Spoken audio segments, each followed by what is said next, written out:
Hi, Shalom, everyone. Continuing the series of the famous rabbis of yesteryear. Now, we are in Chief Rabbi Algeria territory today. I'm going to speak about Rabbi Maurice Eisenbeth, who was, I believe, a chief rabbi of the country of Algeria, prominent position of his time. I believe he was born in Paris in the year 1883. He would go on to study in the Paris Rabbinic Seminary, I think between 1902 to 1903. And then he would accept his, 1902 to 1908, so it was about 6-7 years inside this rabbinic seminary, a famous one it was in itself. Then I think he would take his first rabbinic position in an area of Sedan. This was about the year 1911, this happened to be. He would become a military chaplain in the First World War, and then he would be appointed the chief rabbi of Constantine in 1928, and then of Algiers in 1932. And as 1941, he would go on to represent the whole of Algerian Jewry, let's just say in of its own right. Now, he was very attracted, let's just say in of its own right, to the onomastic, demographic and historical research of the Jews of North Africa, who would write various books. His study of Jewish, let's say, onomastics, let's say, constitute the inception of independent research on North African historiography, including, let's say, great significance of both cultural and historical nature in of itself. And while Rabbi Eisenbeth did not consider himself, let's say, a full-time researcher per se, his interest in local roots and respect for authenticity, let's say, reflect like his professional skills, as he was really an academic scholar, you could say. He felt no obligation to carry out in-depth research or to do what he called the ivory tower, or the Minutai ivory tower. He definitely consulted and cited, let's say, contemporary research and other, let's say, various scholarly sources. He provided the sound basis for linguistic, ethnographic and geographic research on North African Jews, and would explore, let's say, the reciprocal relations obtaining among the different Jewish communities throughout North Africa, respectively. There's actually various different let's just say, an excellent synopsis of this PDFs. Various different doctors and rabbis, especially featured very much on academia.edu. There's a whole PDF within regards to it. Now it's reported over. Rabbi Eisenbeth's research documented 110,127 Jews. 110,127 Jews in Algeria across 257 settlements. This was in 1931 he did it. He pioneered onomastic studies focusing on Jewish names in North Africa, influencing, let's say, future research. Rabbi Eisenbeth's work emphasized the cultural significance of names derived from Arabic, Hebrew and Berber origins. Let's say his methodologies, maybe some critics would say it didn't necessarily lack thoroughness and evidence suggesting improvements in modern onomastics. In 1905, there was a law of separation enhanced Jewish community autonomy of, I believe, in Algeria, impacting, let's say, Rabbi Eisenbeth's studies in of its own right. So that's a few things to take away from that. We know that he was a prominent figure in the, let's just say, North African Jewry, within regards to these topics. He dedicated his life advocating for Algerian Jews and conducting and pioneering research on the Jewish names in North Africa. And we can just see the broad context that this has actually left even to modern day in of itself. Now, let's speak a bit about it. Like, there's an excellent PDF out there which actually really, let's say, encapsulates it. As I said before, I think he would serve as a rabbi of all Algeria in 1941, and he was one of the main activists for restoring French citizenship also to Algerian Jews. I think between 1942 to 1943, he would represent the community before the French government. He died eventually in 1958. I'm not too sure the exact date he passed away, so if anyone knows, please write it down. He was strongly attracted as to demographics. He had unique research in of itself, and did, let's just say, various different public activities. It was natural that he had great intellectual curiosity. It would bring him to study the community during, let's say, a calmer period. When Rabbi Eisenbeth originally arrived in Constantine between 1918 to 1932, the Algerian Jews resided on the laurels, let's say, of World War I, and the Nazis, with all the cushions of Nazism on French colonial society had not yet come to power. So Rabbi Eisenbeth found the time to delve into, let's say, the socio-demographic development of Algerian Jewry. He gained, let's say, unmediated access to the government and the community sources of the Jews of Algeria. And he found the Jewish population of Algeria to be 110,127 in 1931. And naturally we mentioned those 250 settlements. And Rabbi Eisenbeth included some 3,650 Jews living in the southern Osas, let's just say, in himself. And he would really, let's just say, there was a law of separation of religion and states was passed in 1905, and it was a sign of independence from the rabbinic authority of France, imported into Algeria by the French government and its Ministry of Religion. Algerian Jews did indeed, let's say, enter a third phase at that point in time. There was someone named Rabbi Isaac Bloch in 1909 would describe that. From 1830 to 1870, the Jewish community became independent. From 1870 to 1903, it became equal among equals. And beginning the law of separation of religion and state, the community became much more, let's say, autonomous.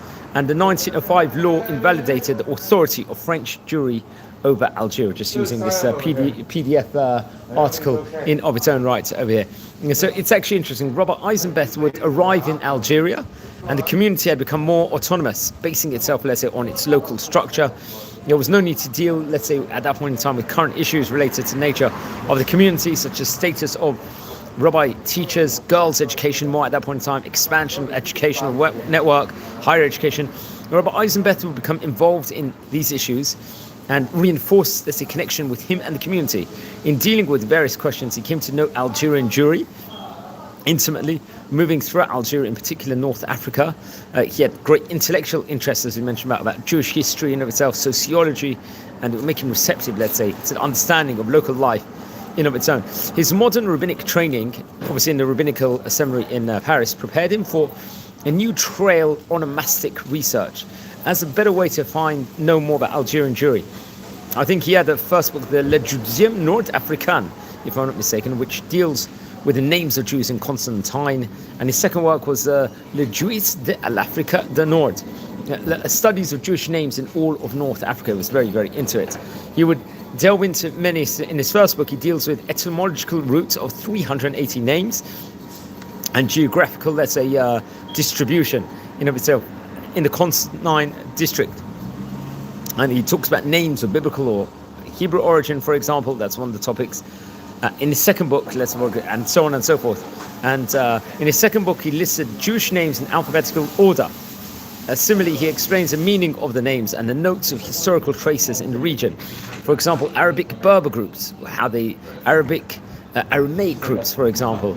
And he has a great analysis of 1,163 Jewish names to be discussed from all over different places, just to say, in of its own right. So that's something we have to point out. And let's just say in recent years, it has a huge role, let's say, Rabbi Eisenbach's book in onomastic research, especially Jewish onomastics became the Jewish studies, waves of immigration in modern times, of uprooting and re-establishment of Israel at that point in time in the new diasporas, and this will actually have a huge impact. So recent onomastic studies actually will consider Rabbi Eisenbeth's research as, let's say, a starting point in many aspects within regards to let's just say examining within regards to this, and very much that's something that we have to point out. I think Jacques Taub will very much speak about that in of itself, and other people like Paul Sebag would actually critique his workings in of itself, and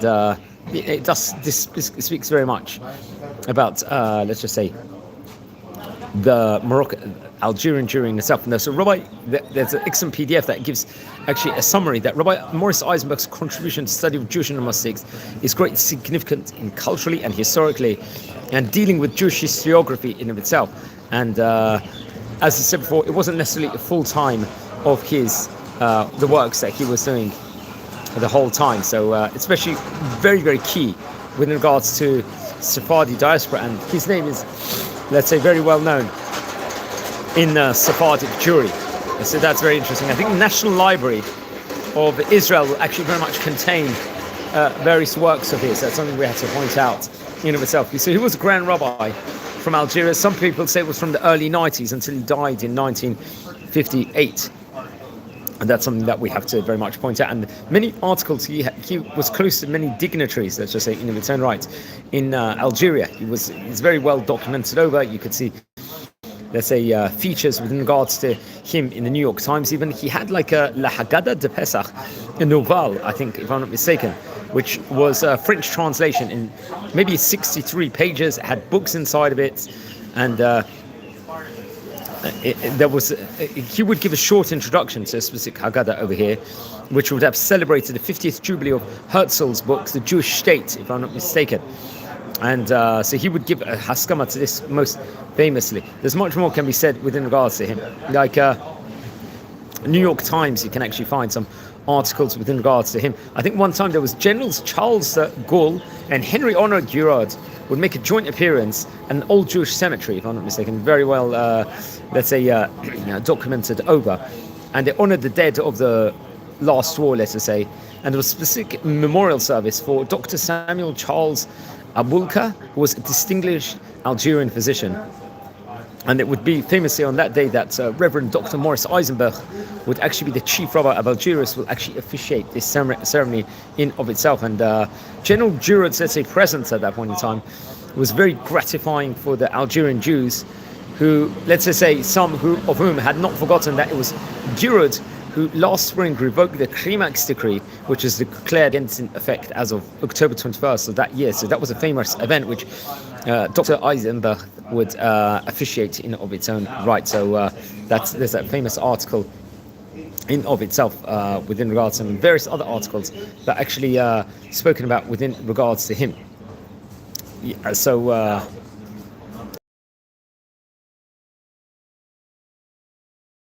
question much let's say give a huge response within regards to this. For example, someone named Jean Laloum would document more than 6,000, let's just say, applicants from Algeria at one point in time within regards to the books. And Dr. Eisenbeth is very much quoted questions where I think they would actually come and approach him at that point in time, asking very important questions where he will actually deal on, and it will be very much, let's say, that time period in of itself will be very much chronicled over in Algerian history, especially inside the various different books in of itself. So that's something that we very much have to point out over here, because his books were, and his fame was really very much spread all throughout Algeria, all throughout French provinces in of its own right, and so on and so forth. So that's very much we have to point out. Now, there's another article on the JTA, which is featuring him talking about Jews in Algeria over here. So just to give a synopsis, because he's very much featured inside this article, so I'll take this over. And I think this was actually written in April the 22nd, 1943. Hundreds of American Jewish soldiers in North Africa attended a Passover service, it must have been around Pesach time, in the American Red Cross Club in Algiers, and were later the guests at Seder's in homes of local Jewish families. That's what's said over. It was reported a cable received from somewhere in North Africa by the headquarters of Red Cross. Someone named Rabbi Ferdinand Isserman of St. Louis will officiate this. Rabbi Isserman was on leave, let's just say, of absence from his congregation in connection with a special club and field work for American Red Cross, and marked his arrival to North Africa by officiating as guest rabbi at ceremonies in which the Jewish community of Algiers, let's say, presented famously two ancient Torah scrolls to the Jewish soldiers in the American and Allied armies. Pesach had greater significance, so to say. It's a time period of freedom in its own right. It's actually saying over the two Torah scrolls were presented to Major Horace N. Cooper, a chaplain at North African Air Force, and who received the scrolls in behalf of the armed forces. And now it quotes his name, Rabbi Maurice Eisenbeth, the chief rabbi of Algeria. Dr. Maurice Eisenbeth made the presentation, greeted the visitors as liberators and delegates of freedom. The difference of language, he said, sometimes makes it difficult, let's just say, for Jews in North Africa to express Allied forces our gratitude. But you may be sure that you have won our hearts, and that we shall never forget the amount of gratitude we owe you. So you can see he was very much seen as a pivotal figure, pivotal man when it came to, doing big events where many dignitaries and honorees were actually attended there in its own right. So he seems like very much a people's person, a famous person of his time, and something that we I spoke about beforehand. Okay, so the Algerian rabbinate was very diverse, you could say, in its own right. There were other famous ones, so that we should definitely point out over here. Now let's just explore over here some of the other rabbis that would make their mark, let's just say, in Algerian Jewry as chief rabbis. Now one I do definitely have to point out was Rabbi Sidi Faraj Halimi. He was a chief rabbi also in Algeria in of his day. So let's, I think it's important that we speak about Rabbi Faraj Halimi for a minute, because he was also a chief rabbi at that point in time. I think their lives also do very much overlap. He was born in 1876 and passed away on September 25th, 1957. He was a chief rabbi of Constantine during about 60 years at the beginning of the 20th century. And very, very much his name actually in the name actually Frej itself means consolation, if I'm not mistaken. That's just a famous tidbit just within regards to him. Now it's he was a spiritual, let's just say, father of the Jews of Constantine, and had a great reputation that would go far beyond Algeria. So he was a totally different kind of rabbi, we could say, per se. But he would also be let's just say, a very prominent rabbi in Algeria. So let's just explore a few words within regards to history also for a minute, because I think it's good that we speak about other rabbis connected to Algeria. And he was very well known also in France, and maintained correspondence with famous rabbis from different European countries, and is one of the revered figures in Algerian Judaism, especially in France and Israel nowadays, if I'm not mistaken. And he received from the French government the Order of the Knights of Legion. And he was born in Constantine, and this was when, after all the Jews in Algeria received French nationality following the Kremix decree, which we were speaking about over there in 1870, he was the son of Rabbi Sidi Abraham Halimi, and the son of Rabbinit Bendika Zerbib, if I'm not mistaken. So very, very interesting. Called by her family Ma Bedinka, the daughter of Rabbi Shimon Zerbib. And very, very interesting. By his father's side, Rabbi Sidi Faraj comes from illustrious lines of rabbis, including Sidi Benjamin Halimi and his grandfather, Rabbi Khalifa Halimi, if I'm not mistaken. So he was a chief rabbi also of that point in time. Let's just say another word within regards to him. And he went to study yeshiva when he was young, highest level of Torah learning. They weren't that wealthy at that point in time. Later on, he would get great knowledge in of its own right and become one of the community leaders. He'll be a Dayan, if I'm not mistaken, at the age of 18, a head of Jewish court at 21, and was appointed the chief rabbi of Constantine at 24 years of age. He passed away in 1957, if I'm not mistaken, and was buried, I think, in Constantine. And that was at a time period, I think, when before the massive immigration of nearly all Algerian Jews following the Algerian War in 1961 to 1963. So he's another key rabbi, let's just say, in Algerian Jewry. Now, another rabbi in Algeria at that point in time was Rabbi Leon Ashkenazi. Let's speak about him for a moment. Also known as Manitou. He lived between 1922 to 1996 and was also a rabbi, educator, spiritual leader of 20th century French Jewry, but he was born in Oran in Algeria, so it was another key rabbi at that point in time. He came from auspices. His father was Rav David Ashkenazi, who was the last chief rabbi of Algeria, and his mother was Rabbinit Rochelle Tubal, a descendant of the prestigious rabbinic line of Spanish Kabbalic scholars, if I'm not mistaken, a descendant of Rabbi Yosef ibn Tubal, if I'm not mistaken. He studied Kabbalah, I think in Marrakesh originally, psychology in the University of Algiers, and would later on move to France, learning philosophy, and also be in, let's just say, in Paris. He was also recruited to the French Foreign Legion in 1943, and was affected by the Second World War in of itself, and he'll become working in schools and so on and so forth. Well, he's another key rabbi, let's just say, of that point in time. Rabbi Leon Ashkenazi is, and someone we've spoken about before. He was an intellectual figure. He was, let's say, a rabbi of French thought in its own right, and he would have correspondence with other famous rabbis like Rabbi Tzvi Yehuda Kook and Rabbi Baruch Ashlag, if I'm not mistaken, other famous rabbis of that point in time. So, and that's something that we have to very much point about. Now, another key rabbi at that point in time in Algeria was someone named Rabbi David Ashkenazi. He was born also in Oran in Algeria in 1898. Sadly, he was orphaned at a young age. He would have to support himself, and he worked as an accountant, a sales representative, while he continued studying at the synagogue and then at the yeshiva of, once again, Tubal family, Rabbi Chaim Tubal, who became his father-in-law when Rabbi Ashkenazi married his daughter Rachel, will become rabbinic record. The couple had 8 children, among them who we just mentioned about Rabbi Leon Ashkenazi, known as Mentor.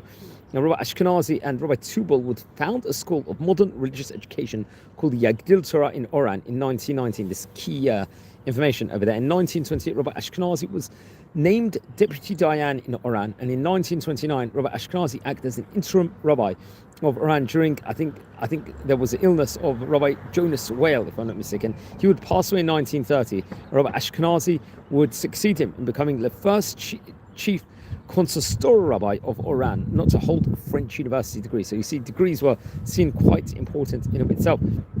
He did not, unlike the rabbinic seminary in Paris where Rabbi Eisenbeth attended, Rabbi Ashkenazi, David Ashkenazi, did not attend there, but he served as chief rabbi of Oran from 1930 till 1960, where he was appointed as chief rabbi of Algerian Jewry at one window of time. I don't know if that was alongside Rabbi Eisenbeth or not, but he remained in his office until Algeria became independent in 1962 and was the only Sephardi incumbent of the Algerian chief rabbinate during the entire period of French rule, if I'm not mistaken, over there.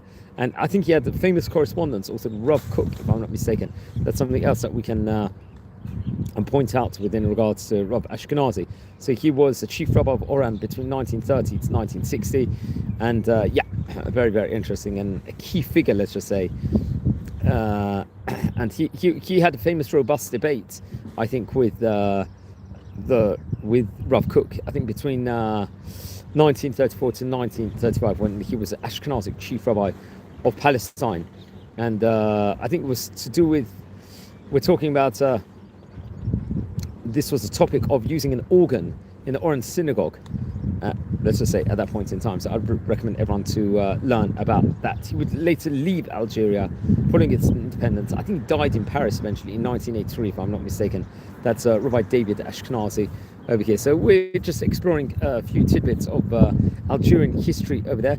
I think he published letters of rabbinic rulings, he did, and specifically on the organ of the synagogue, which would become a huge, let's say, topic at that point in time. I think the Brill.com website also features various notes also within regards to him and within regards to other of the rabbis of that stage in time from Algeria. We just saw, today we were speaking about Rabbi Maurice Eisenbeth over here, who was a very famous, let's say, rabbi of his time. He passed away in 1958. I'm not too sure the exact date he passed away. There's a lot of his writings and let's just say are actually associated with him, if I'm not mistaken.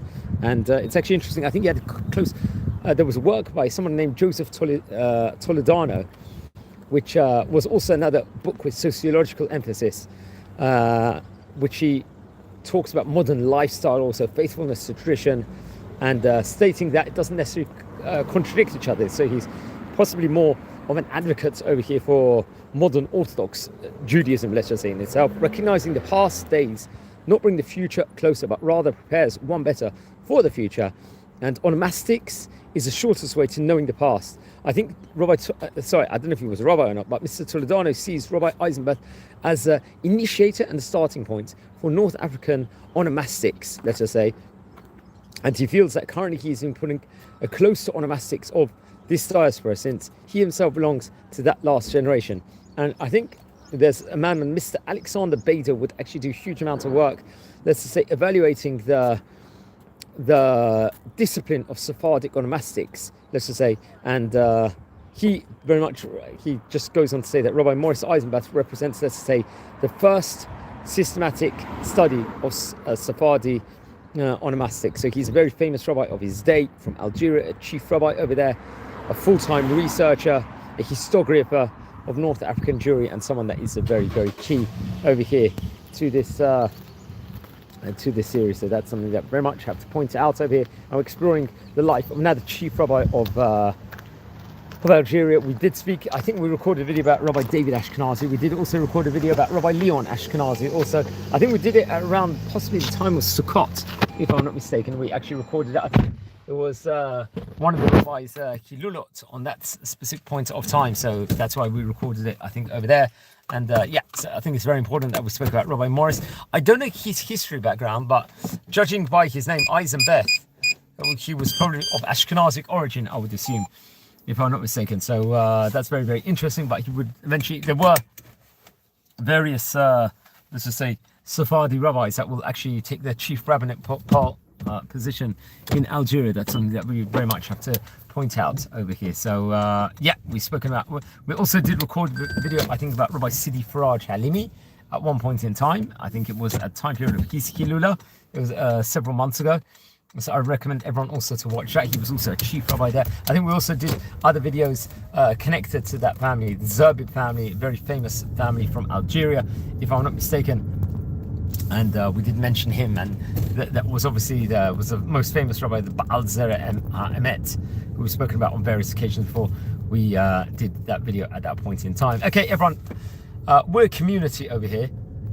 We're like an online, let's say, encyclopedia exploring the life of great Oriental rabbis of yesteryear. We've already, friends, recorded approximately 1,450, nearly 1,500 videos of great rabbis of yesteryear. We're trying to get the science, as I say, behind the whole of Sephardic Jewry of previous years over here in this, let's say, video presentation in of its own right. So first of all, just asking from all of you, if you descend from any of the rabbis over here that we happen to be speaking about, please send me an email. I would love to hear more information on the great Chacham, because it's we're really trying to get all the breadth that we could possibly get from let's just say North African Jewry. It's just how important actually it is to actually bring it about and learn it and so on and so forth. We plan hopefully at one stage maybe to develop this into a specific sefer, a book. That will definitely be a big ambition of ours if we can manage to do it. But we'll see. Be'ezrat Hashem Yitbarach, we will be able hopefully to do this at one stage in time. And yeah, we do other things on this channel also. It's not just a channel where we record videos, history biographies of famous rabbis of yesteryear. One other project we're very proud about is that we get an inspirational Jewish personality, a rabbi in current time period, to share over a burst of wisdom for Am Yisrael every single day. We try to do so. That's very, very exciting, and thank God we've recorded with approximately about 500 different rabbis already, which has to be pointed out over here. So that's definitely a huge achievement, let's just say, in its own right, of this channel. We also do tours all over Israel.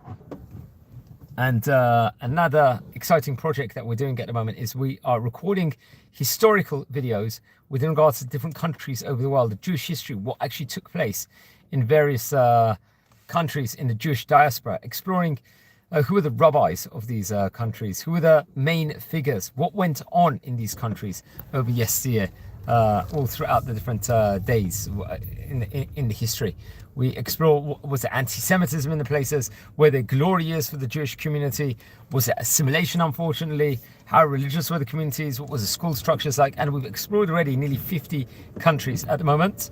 And we've even went to places like Pakistan, Afghanistan. We actually haven't recorded yet a video with regards to history of Algeria. That is definitely a plan of ours to do Algeria. I'm sure it's going to be many parts, because Algeria very much has an extremely rich Jewish history over here, and so on and so forth. So that's very interesting. But today we were speaking about Rabbi Maurice Eisenbeth, and it'll be interesting actually if we do a video with regards to history of Algerian Jewry, to find out how, because seemingly like there will be big Ashkenazic communities in a place like Egypt, Algeria, and all those places during the early 1900s, late 1800s. Somehow they will blossom in. So it'll be interesting actually to learn how that, let's say, developed in of its own right, and how did that manifest also. So that's very interesting. Friends, also we record tours all over Israel on this channel. We've recorded already, I believe, as many as 250 tours at least, mostly in Bet Shemesh and in Jerusalem. And yeah, that's going very much from strength to strength, we have to point out over here. Yeah, over here. So we're just exploring, let's just say, the Jewish community history of Algeria also. And we're speaking today about Rabbi Maurice Eisenbeth, a very famous rabbi of his time, and someone that we've spoken about here on various occasions before. So everyone, if you're new over here to our community, welcome. And don't forget, friends, over here, please subscribe to the channel. We've got fantastic content over here. and we're doing so much more. So you just browse through the channel, you'll see all the great works. We do short clips also, where we do short tidbits of all over different streets of Israel and explore and love and just enjoy Eretz Israel, the best country in the world, and so on and so forth. And you get to drive with me and hear me on various occasions also. So that is also very, very exciting. So it's good to, as a group, to learn and educate each other. That's I think very, very seen as very, very key and important in of its own right. So yes, on this note, I'm going to wish you all a great day. We're coming into Parshat Terumah this Shabbat. It's going to be, so that's only tomorrow night. So very, very exciting. And nothing like Shabbat Kodesh. It's best time of the week. It's let's say the most imbued time, and so on and so forth. So very, very exciting, friends. And I think on that note, we're going to wish you all a fantastic day. Take care, and thanks for watching. Thank you.